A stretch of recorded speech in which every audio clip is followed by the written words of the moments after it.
మీరు అడగాల్సినవి అడిగితే, దేవుణ్ణి అడగాల్సినవి అడిగితే, నువ్వు అడగలేకపోయానే, అయ్యో మిస్ అయ్యానే అనుకున్న వాటిని కూడా దేవుడు నీకు ఇస్తాడు. డౌట్ లేదు అందులో. యుక్తమైన ప్రార్థన నువ్వు చేస్తే, యుక్తమైన వాటిని, అడగాల్సిన వాటిని నీవు అడిగితే, ఇక నీకు అవసరమైనవి నువ్వు అడగకుండా మిస్ అయినవన్నీ ఆయన చూసుకుంటాడు. ఈరోజు నేను పొందిన చాలా సంగతులు, నేను పొందినవి చాలా అడగకుండానే పొందాను. కొన్నిటి గురించి నేను ప్రత్యేకంగా అడిగాను. దేవుని ఆత్మ సంబంధమైన వాటిని ఎక్కువగా నేను అడిగాను. దాంతోపాటు భౌతిక సంబంధమైనవి కూడా చాలా నాకు ఇచ్చాడు.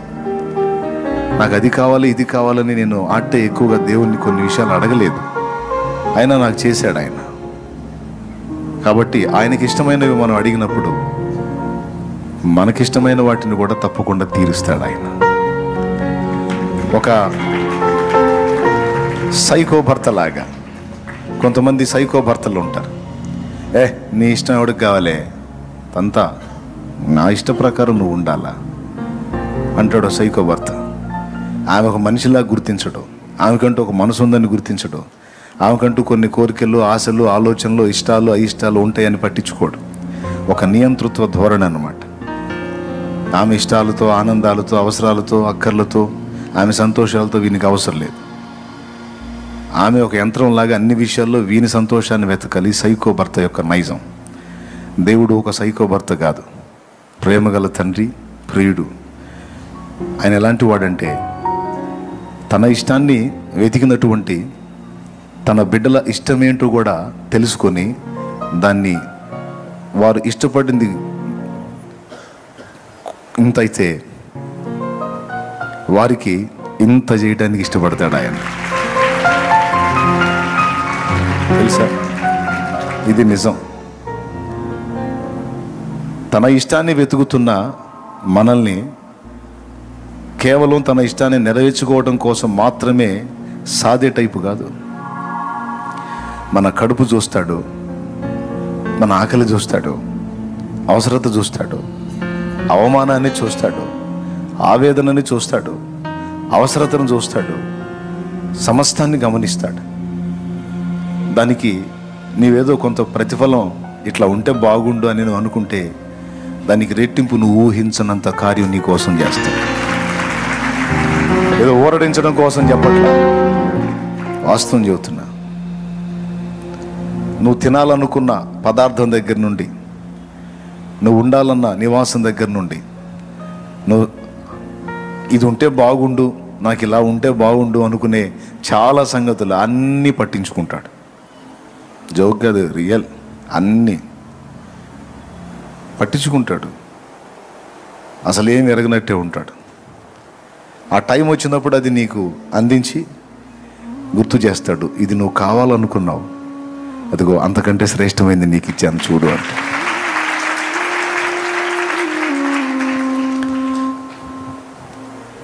ఏమండి, ఒక దైవజనుడి సాక్ష్యం విన్నాను నేను. మిరపకాయ బజ్జీలు అంటే భలే ఇష్టం అంట ఆ సేవకుడికి. కానీ లేదు, దొరకలేదు, పైసలు లేవు.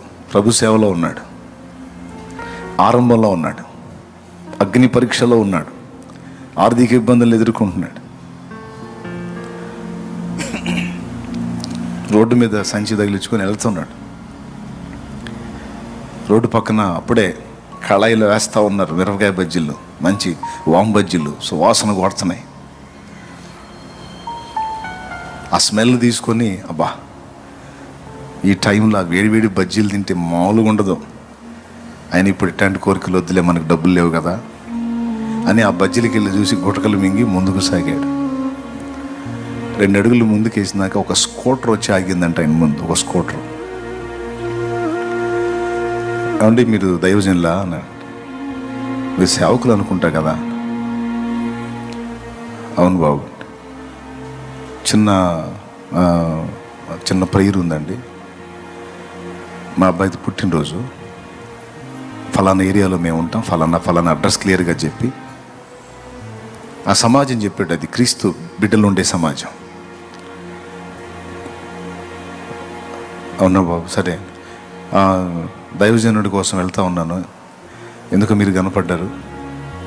ఎవరైతే నేను దైవజనులు కదా, కొంచెం మా ఇంటికి రావాలండి, మీరు ప్రార్థన చేయాలి మా బాబు కోసం అన్నాడు.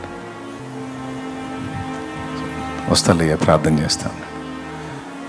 స్కూటర్ ఎక్కడ కూర్చోండి అన్నాడు. కూర్చున్నాడు. అతని ఇంటికి తీసుకెళ్ళట్లా, ముందు బజ్జీల షాప్ కాడికి తీసుకొచ్చాడు.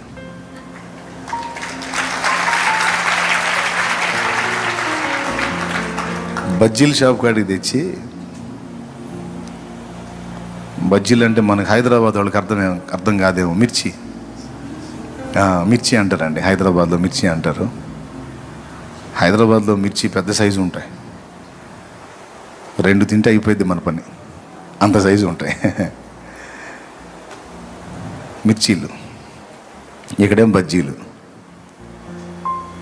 తీసుకెళ్ళి ఒక 30 ఏమో బజ్జీలు, మొత్తం ఇంత పొడవు ప్యాకెట్. వేరే ఐటమ్ ఏం తీసుకోలేదు, ఓన్లీ బజ్జీలే. వేస్తారు కదా బజ్జీలన్నీ, వేడి అయ్యే ఫస్ట్ వేసాడు, జమ్మని వాసన కొడుతుంది కదా, అయ్యే మొత్తం ఒక పొడవు ప్యాక్ ఉంటుంది. ఐడియా ఉంది మీకు? పేపర్ని ఇలా పొడవుగా చుడతారు కదండి, త్రిభుజాకారంలో వచ్చింది. అలా పొడవు ప్యాక్ పెట్టి దానిలో ఈ బజ్జీల ఒక వాయువు మొత్తం పట్టిని అన్నీ అందులో వేయించి ప్యాక్ చేయించి పాస్టర్ గారి చేతికి ఇచ్చాడు. పట్టుకున్నాడు, కూర్చున్నాడు సప్పుడు చేయకుండా. అంటే ఇంటికేమో అనుకున్నాడు. కొంచెం వెళ్ళి, పాస్టర్ గారు ఏం సౌండ్ రావట్లేదన్నా అంట. ఏం సౌండ్ ఏంది అంటే, బజ్జీలు తింటలేదు ఏందండి అన్నాడండి. బజ్జీలు ఇంటి కోసం కాదండి, బల్లేవారే పాస్టర్ గారు, మీకోసం అండి,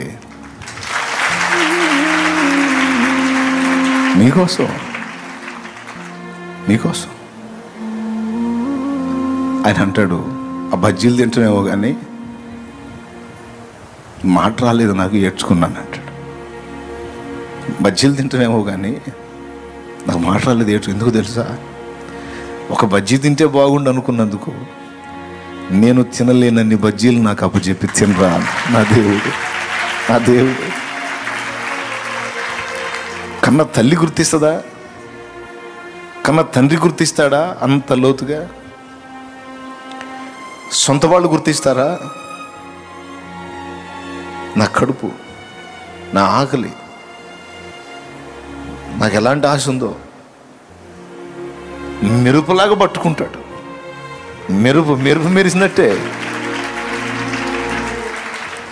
ఆశ పడటం ఆలస్యం, దూతను పంపినట్టు పంపుతాడు. వచ్చినోడు స్కూటర్ మీద వచ్చాడు, మనిషో దూత అనుకోవాలి, ఏమనుకోవాలి?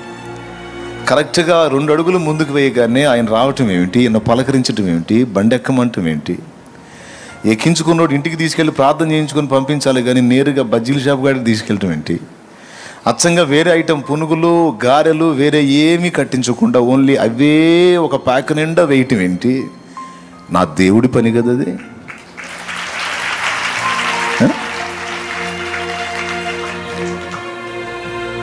జస్ట్ మీకు మిర్చీల మీద పోల్చి చెబుతున్నాను నేను, బజ్జీల మీద. రియల్గా జరిగింది ఇది, నాకు కూడా జరిగింది. వేసవికాలంలో మామిడికాయలు అంటే నాకు చాలా ఇష్టం. దొరికితే అద్భుతంగా తినేస్తా మామిడికాయలు.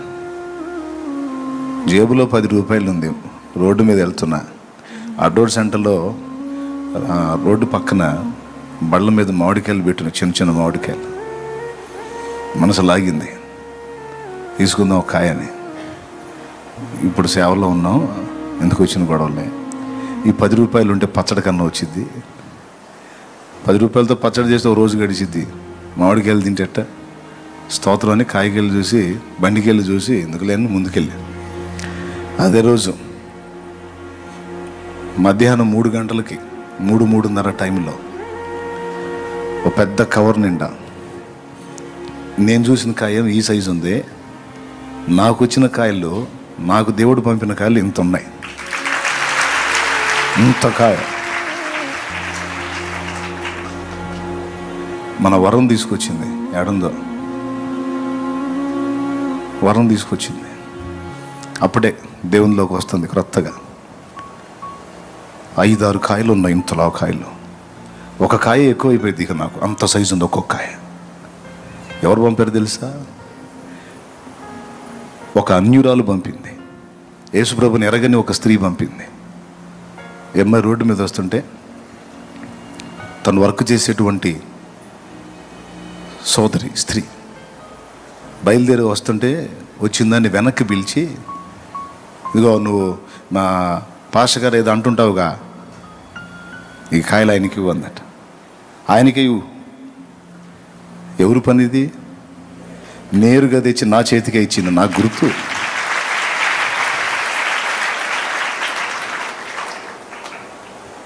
ఆమె ఎవరు? ఆ సైజు కాయలు, అంతంత కాయలు, అన్ని కాయలు. ఆ కవర్ కూడా చిన్న కవరు కాదు, మామూలుగా లగేజ్ కవర్లు కాదు, అదొక కవరు, పెద్ద కవరు. ఇంతలా కాయలు, అన్ని కాయలు వేసినా చిన్నగలా, అది గట్టిగా ఉంది. అలాంటి దానిలో వేసి ఆమెకి ఇచ్చి నేరుగా తీసుకెళ్ళి మీ పాస్టర్ గారికి నా దేవుడు చెప్పించలే ఆ మాట. వాడు పొద్దున ఆ బండి మీద చూసి ఆ కాయను ఆశించాడులే, కానీ అదేముంది, అది ఇంకా సరిగ్గా పండలేదు, అది తింటే వేడి చేస్తుంది వాడికి. ఇది తినమను, సరిగ్గా పక్కవానికి వచ్చింది. నా దేవుడు.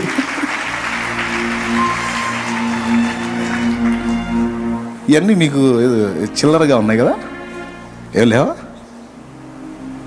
అంటే మన విషయంలో ఎంత దృష్టి కలిగి ఉంటాడో, ఎంత తీవ్రంగా ఉంటాడో మీరు అర్థం చేసుకుంటారని చెప్తున్నా. గతంలో చెప్పాను, పట్టించుకోవడం అనుకుంటాం మనం. మన హృదయంలో దొర్లే ప్రతి ఆలోచనను ఆయన సీరియస్గా పట్టించుకుంటాడు. ఆయన పనే అది, రెండో పని లేదు. ఒకవేళ వేరే పనులు, ఎన్ని పనులు ఉన్నా సరే, నీ మీద ఎప్పుడు దృష్టి అలా పెట్టే ఉంటాడు. నీ ఆలోచనలని, నీ తలంపుల్ని, నీ ఆశల్ని, నీ ఇష్టాలని గమనిస్తూ ఉంటాడు, నవ్వుకుంటూ ఉంటాడు. తగిన కాలం మంది ఒకటొకటి మొత్తం నీకు ఇస్తాడు.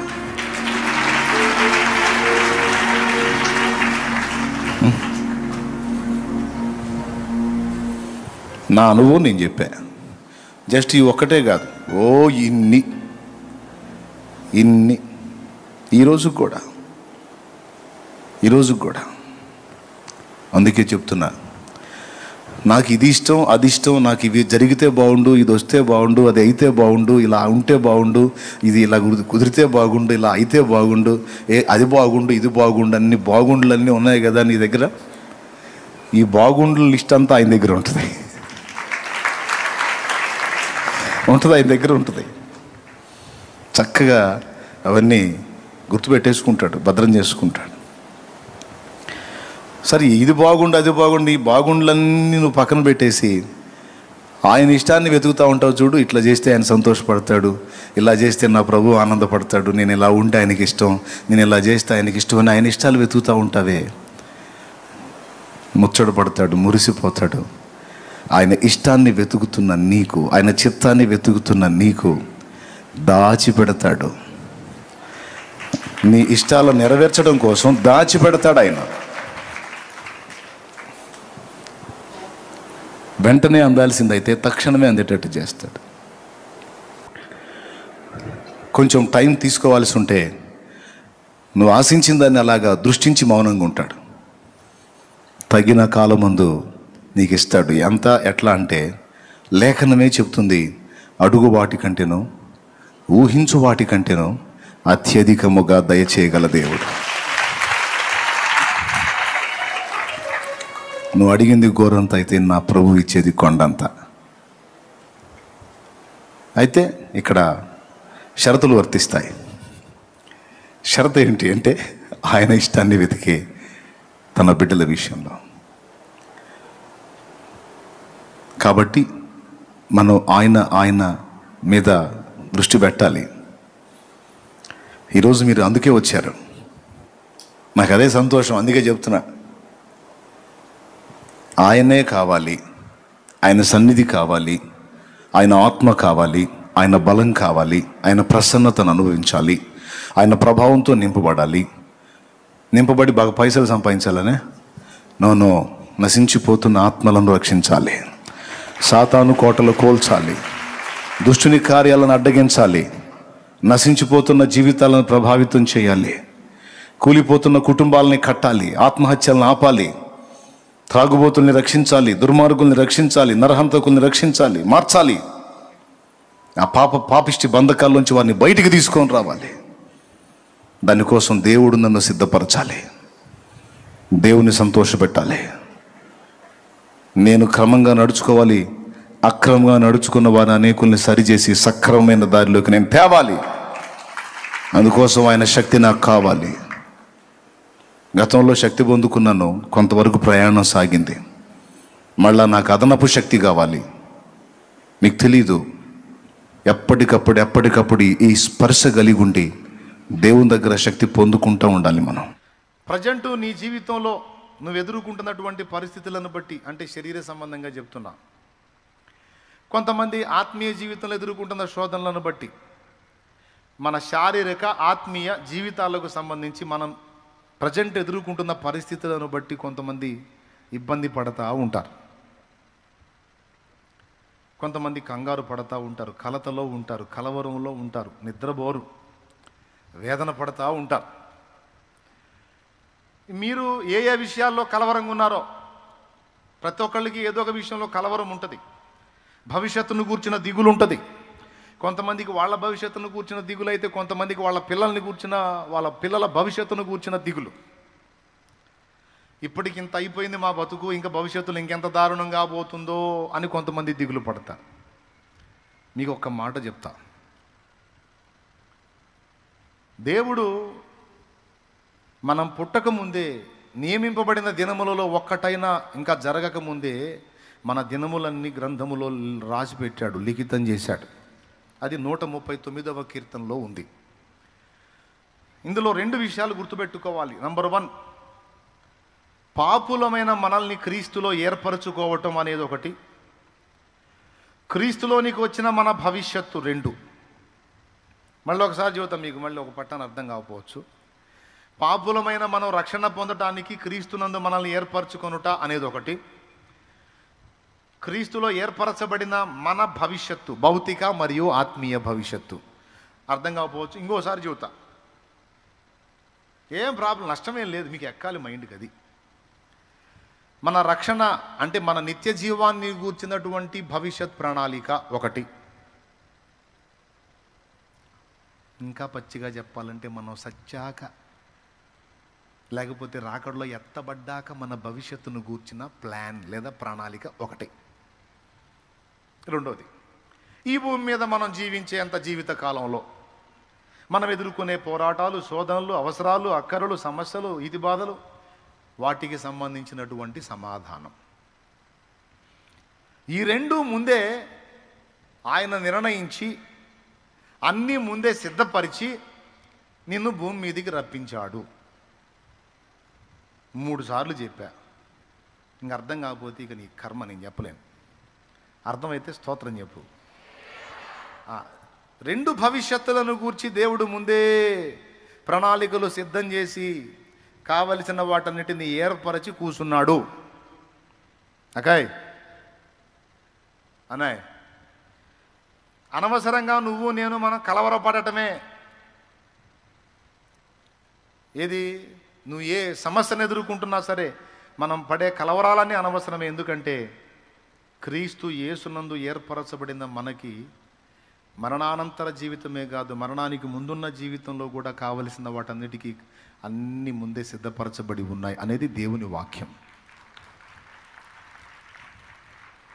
ఇప్పుడు ఉదాహరణకి, దావీదు పుట్టకముందే దావీదుకి ఇశ్రాయేలు సింహాసనాన్ని సిద్ధం చేశాడు. తెలుసా మీకు? సౌలు రాజు పరిపాలన మొదలుపెట్టి 2వ సంవత్సరంలోనే సమూయేలు చెప్పాడు, దేవుడు తన చిత్తానుసారమైన మనస్సు గల యొక్కని కనుగొన్నాడని. అప్పటికి దావీదు పుట్టలేదు.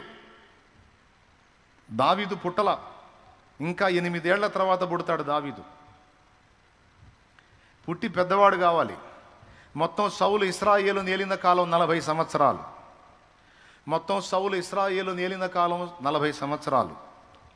దావీదు రాజైనప్పుడు 30 ఏళ్ల ఈడు గలవాడు. దావీదు రాజైనప్పుడు అంటే దావీదు పుట్టక ముందే 10 ఏళ్లకు ముందే సౌలు రాజు. ఏమైనా అర్థమైందని నేను చెప్పింది? దావీదు అనేవాడు పుట్టక ముందు 10 ఏళ్లకు ముందే సౌలు రాజు. అర్థమైందా? సౌలు రాజు అయిన తర్వాత ఇంచుమించు 10 ఏళ్లకు పుట్టాడు దావీదు. కానీ దావీదుని ఎప్పుడు ఏర్పరచుకున్నానన్నాడు సమూయేలుతో? సౌలు 2వ సంవత్సరం పరిపాలనలో ఉన్నప్పుడు చెప్పాడు. అంటే ఇంకా దావీదు పుట్టల, కడుపును కూడా పడలా. ఇది జరిగిన 8 ఏళ్లకు పడతాడు కడుపులో. అంటే దావీదు అనేవాడు ఇంకా భూమి మీద రాకమునిపే, భూమి మీదకి రాకమునిపే ఇశ్రాయేలు సింహాసనాన్ని ముందే సిద్ధపరిచి పెట్టాడు దేవుడు. ఏమైనా అర్థమైందా నేను చెప్పింది? మరి ఇప్పుడు నువ్వు ఏ దేవుడిని ఆరాధిస్తున్నావు? ఏ దేవుడిని ఆరాధిస్తున్నావు? దావీదు ఏ దేవునికి సాగిలపడ్డాడో, సాష్టాంగపడ్డాడో, ప్రార్థన చేశాడో, మ్రొక్కాడో, ఆరాధించాడో, విశ్వసించాడో అదే దేవుని యందు ఇప్పుడు నువ్వు విశ్వాసం ఉంచావు. దావీదు దేవుడే నీ దేవుడు కూడా. ఇంకా చెప్పాలంటే అసలు ఉన్న దేవుడు ఆయనే, సత్యదేవుడు ఆయనే, నిత్య దేవుడు ఆయనే. ఆమేన్, ఆమేన్. మరి దావీదు రాకముందే మొత్తం ఫ్యూచర్ మొత్తాన్ని డిజైన్ చేసి పెట్టాడే. దావీదుకి ఎన్ని రకాల దాడులు అవుతాయో, ఎదురవుతాయో, ఆ దాడుల్లో దావీదుని ఎలా తప్పించాలో, ఎక్కడెక్కడ ఏ విధంగా అతను తప్పించబడటానికి సమయోచిత జ్ఞానం ఎలా ఇవ్వాలో మొత్తం డిజైన్ చేసి కూర్చున్నాడు కదా. మొత్తం ముందే చూస్తాడు, రాస్తాడు, అంత పక్కగా ఎక్కడదక్కడ ఫిక్స్ చేసి కూర్చుంటాడు. మళ్ళీ నాకేం సంబంధం లేదని కూర్చుంటాడు దేవుడు. అది ఏమైనా అర్థమైందా నేను చెప్పింది? అర్థమైతే మేధావులే. ఏం చెప్పాను చెప్పండి? అది అర్థమైనట్టు ఫోజు పెట్టారు. చెప్పండి. మొత్తం ముందే చూస్తాడు, రాసి పెడతాడు, మళ్ళీ సంబంధిత సన్నివేశాలకు అవసరమైనటువంటి సహాయాలు మొత్తం ఏర్పాటు చేసి పెడతాడు.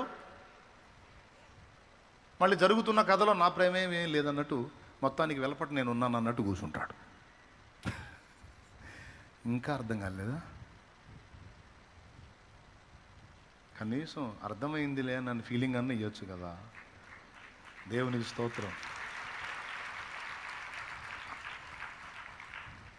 అర్థమైందా? పుట్టింప నీ వంచు, పోషింప నీ వంచు, గిట్టింప నీ వంచు, కీర్తింతును.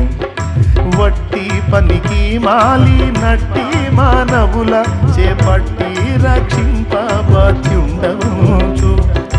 దట్టమైన కృపను దరిజేరనాగిచ్చి పట్టయి నిలిచుండు ప్రభుడవంచు. కట్టాడ చేకాడ ముట్టుదను కానా పట్టు కొలది నిన్ను ప్రస్తుతింతు.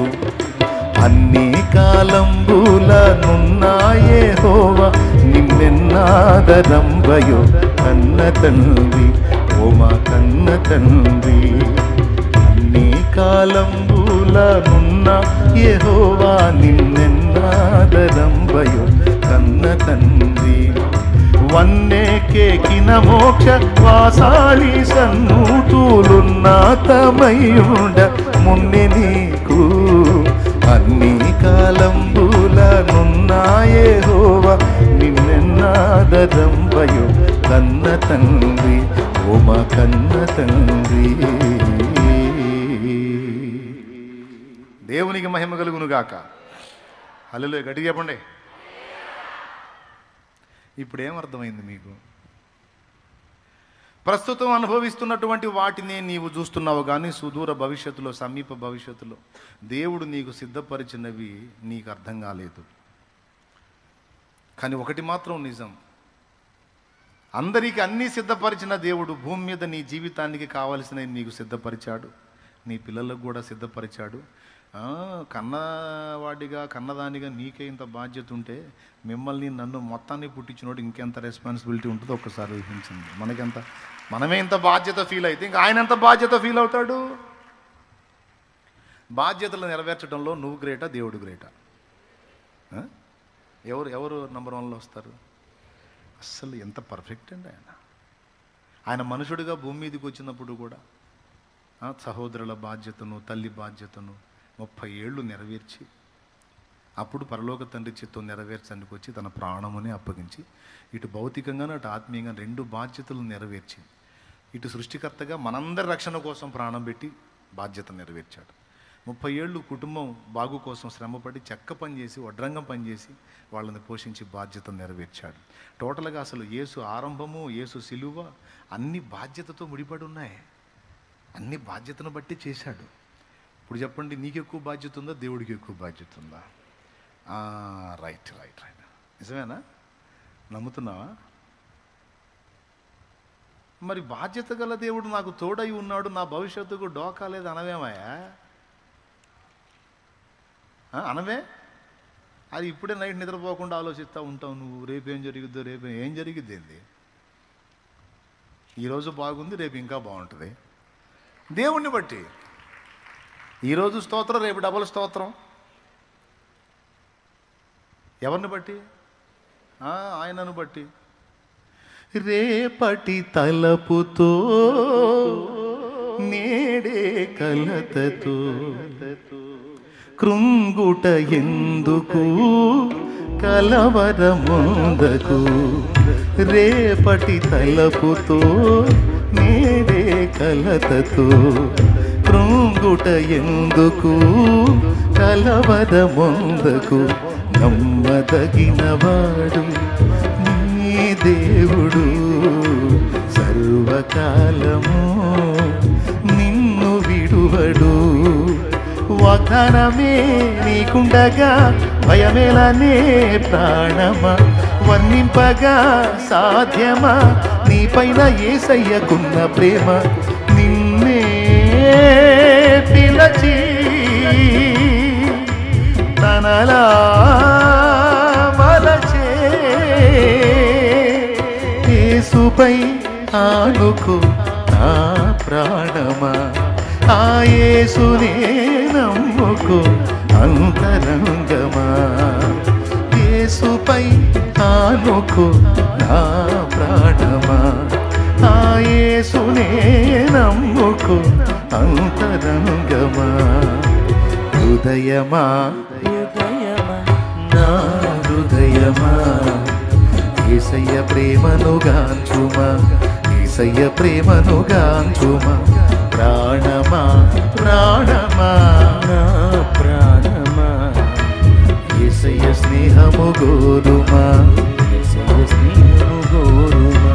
నిన్నే తలచి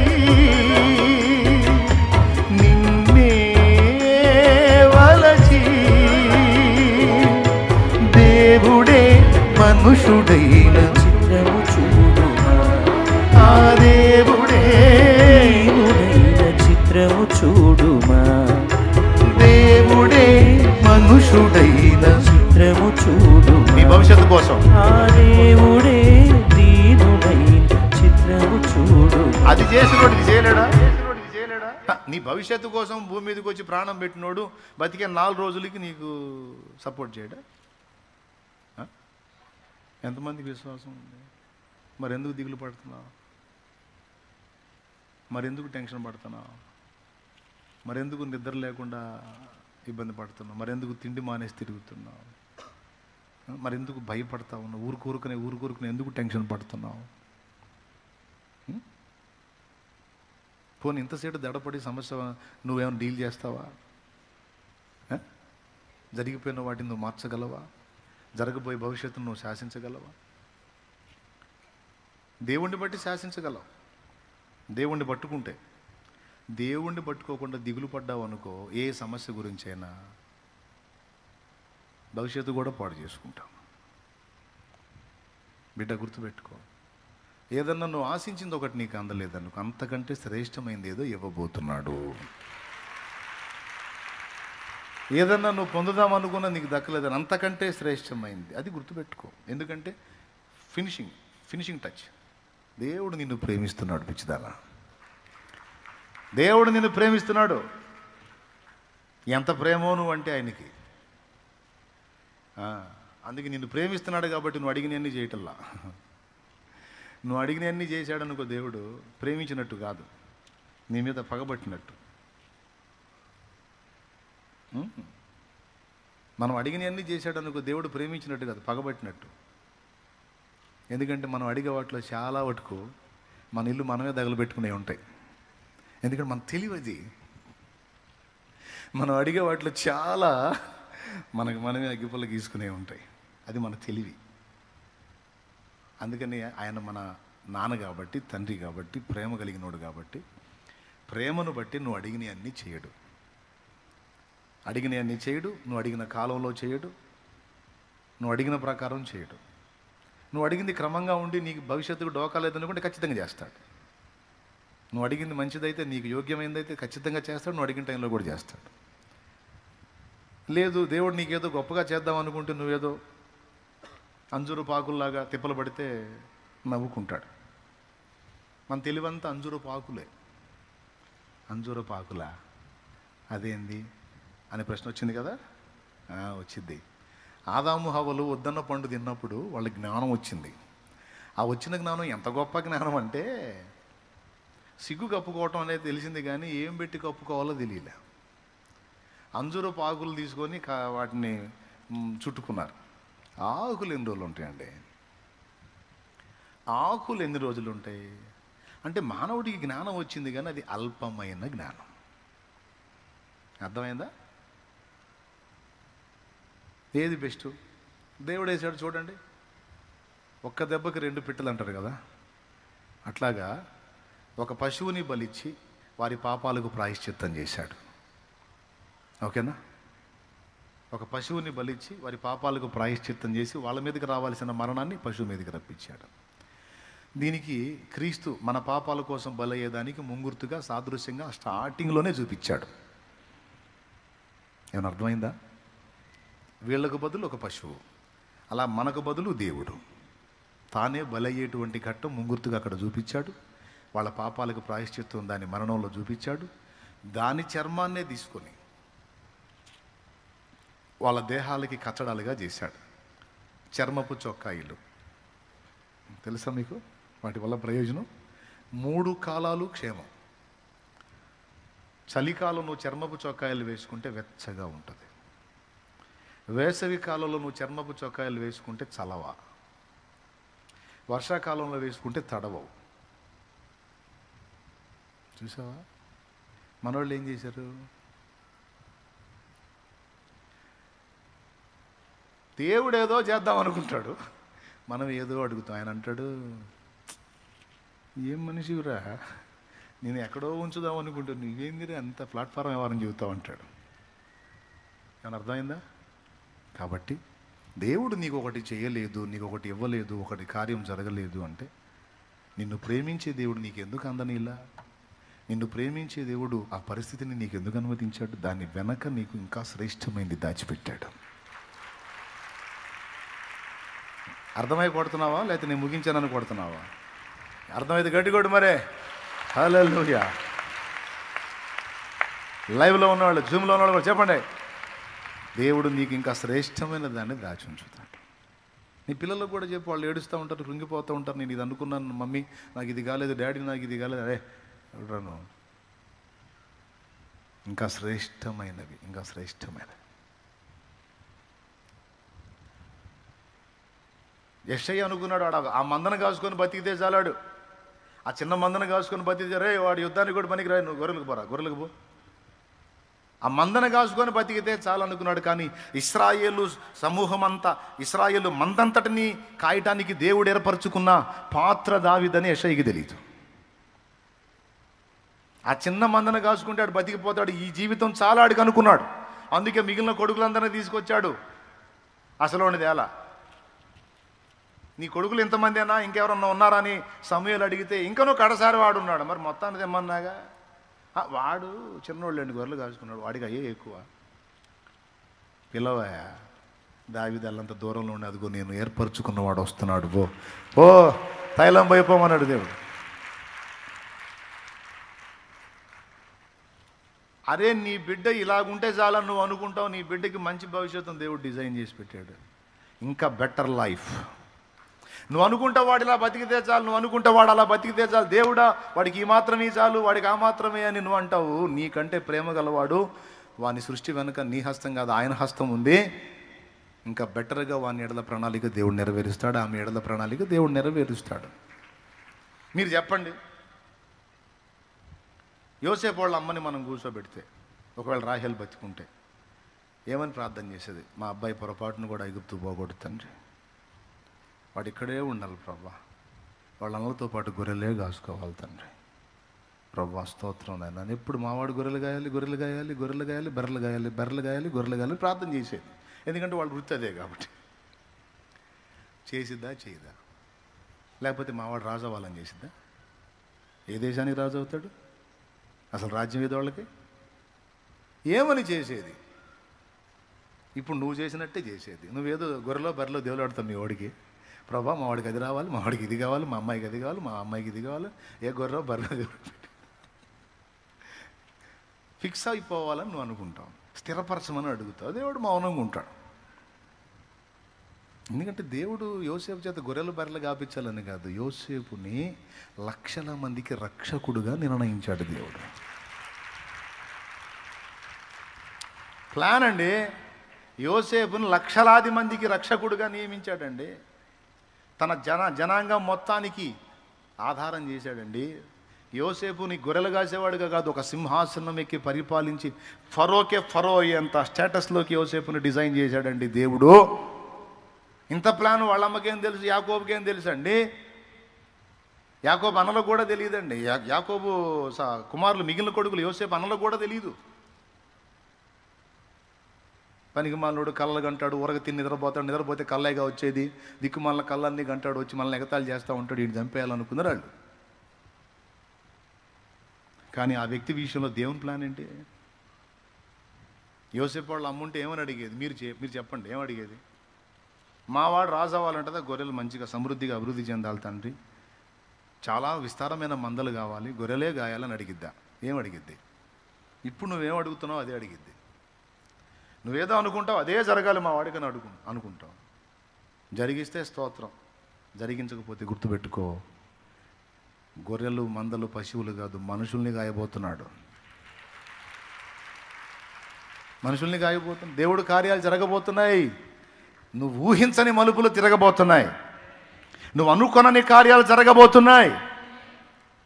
ఈరోజు ఈ చిన్నది చాలు, ఈ కొంచెం చాలు, ఈ కొంచెం చాలు అని నువ్వు అనుకుంటున్నావు. నో నో నో, నువ్వు ఊహించిన దానికంటే, అడిగిన దానికంటే ఉన్నతంగా దేవుడు కార్యాలు జరిగించబోతున్నాడు. ఇది భవిష్యత్తు. అది నీ తలంపుల్లో ఉండాల్సింది, అది నీ ఆలోచనలో ఉండాల్సింది. అది ఇది మిస్ అయిందా, మరి శ్రేష్టమైంది అనే అనుకోవాలి. కానీ అనుకున్నది దక్కల. ఇంక నేను ఎందుకు బతకాలి? నీ బొంద అంతకంటే శ్రేష్టమైన జీవితాన్ని నా తండ్రి నీకు సిద్ధపరిచాడు, నీ బిడ్డల దగ్గర సిద్ధపరిచాడు. నీ భవిష్యత్తు ఆశీర్వాదకరంగా ఆయన ప్లాన్ చేసుకొని ఉండొచ్చు. కాబట్టి నా జీవితం అంతే నేను ఊహించలేదు కదా, అందుకే స్టార్టింగ్ ఆ పాట పాడుకున్నా. మరి పాడే కదా, ఇంకొద్దులే, టైం అయిపోయింది కదా, ప్రార్థన చేస్తాను. దేవునికి స్తోత్రం.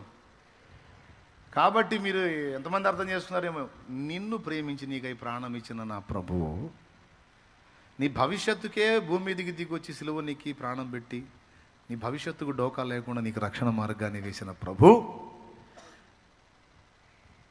ఈ భూమి మీద కూడా నువ్వు ఎదుర్కొనే రకరకాల పరిస్థితులన్నిటికీ తప్పించుకోవడానికి మార్గాలు వేశాడు, నీకు సహాయం అందడానికి దారులు వేశాడు. నీ భవిష్యత్తు, నీ వారి భవిష్యత్తుకి ఇబ్బంది లేకుండా, ఎందుకంటే నువ్వు క్రీస్తులో ఉన్నావు, ఇబ్బంది లేకుండా అన్ని విషయాలు ఆయన ఎంటర్ అవుతాడు. నువ్వు నమ్మినా నమ్మకపోయినా అని నేను అనను. మర్యాదగా నమ్ము. దేవునికి స్తోత్రం.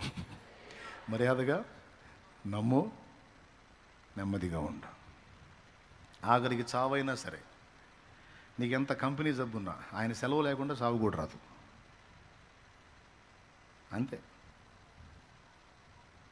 దేవుడు స్వస్థపరచగలడు. ఆయన చిత్తమైతే ఒక నీ రిపోర్ట్ అద్భుతంగా మార్చి ఒక సాక్షిగా నేను నిలబెట్టగలడు. మిగిలిన వాళ్ళకి జరిగిందంటే వాళ్ళెవరికి జరగంది నీకు జరగవచ్చు. వాళ్ళెవరికి చిక్కని కృప నీకు చిక్కొచ్చు. వాళ్ళెవరికి దక్కని భాగ్యం నీకు దక్కొచ్చు. కరోనా టైంలో 70 శవాలు లేచిపోయినాయి కిరణ్ చుట్టుపక్కల. 70 శవాలు. డాక్టర్ గారు అన్నాడు, డాక్టర్ సుబ్రహ్మణ్యం గారు, దేవుని బిడ్డ, ప్రార్థనాపరుడు, కిరణ్ అన్న దగ్గరికి వెళ్ళి చెప్పాడు, కిరణ్ అన్న, వాళ్ళెవ్వరికి లేనిది నీకుంది, దేవుని కృప, నీకేం కాదన్న ధైర్యంగా ఉంటా, నీకు ఇస్తాడు. ఇదే అనుకో, వాళ్ళకు లేనిది నాకుంది, దేవుని కృప. వాళ్ళ జీవితంలో జరిగిందా, వీళ్ళ జీవితంలో జరిగిందా ఏమో, నీ జీవితం నుంచి ఒక అద్భుతం మొదలుపెట్టి దేవుడు తన కార్యం జరిగించుకోవచ్చు. దానికి నువ్వే కేంద్ర బిందువు కావచ్చు. ఓకే. కాబట్టి ఎందుకు నిరాశపడాలి? సైతాను గాడికి ఎందుకు? మనం కదిలితే వాడిని పిలుస్తూ ఉంటాం, దరిద్రుడిని. అది పెద్ద పాత చుట్టంలాగా. వాడు చుట్టం కాదు, వాడు చుట్ట.